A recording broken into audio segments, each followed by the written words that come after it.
time may not heal all wounds.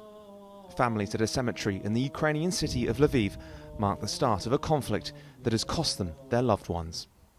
Scores of graves on this hill in the country's west, monuments to 2 years of war in which tens of thousands of Ukrainians have died.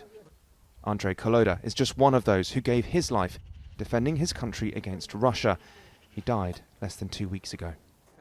He messaged me during his last days before that. He called on February 9th and told me, "Mom, a few more days." I replied, "Take care, son." Across the country, commemorations remembered those who died in this war.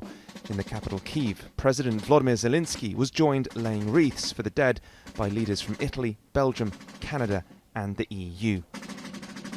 Earlier, the leaders had met at Hostomel airport, just outside Kiev, the site of a ferocious battle at the start of the invasion, as Russia tried to fly in paratroopers to seize the capital. After Zelenskyy earlier vowed Ukraine would emerge from the war victorious, its allies promised their ongoing support. We're here to tell you that Europe will continue to stand at your side for as long as it takes, with more financial support, more ammunition, more training for your troops, more air defenses, and more investment in Europe's and Ukraine's defense industries.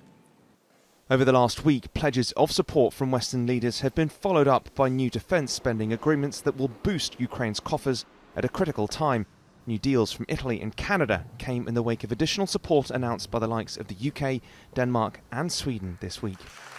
The new military support builds on what we've provided since 2022 and continue to provide, and it includes significant support for the armoured coalition, which is an area of Canadian strength and will allow us to continue to demonstrate leadership amongst our coalition partners.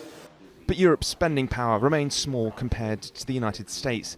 Some $60 billion of American funding for Ukraine is mired in congressional wrangling over domestic issues, leading to worries about ongoing support from Washington. World leaders have repeatedly talked about how much is at stake here, and it's not just Ukraine's future. Many believe that if Russia wins this war, it could target other European countries next. Whatever happens, with little prospect of peace, the only certainty is that more death is likely to come. Joel Flynn, TRT World, in Kiev, in Ukraine.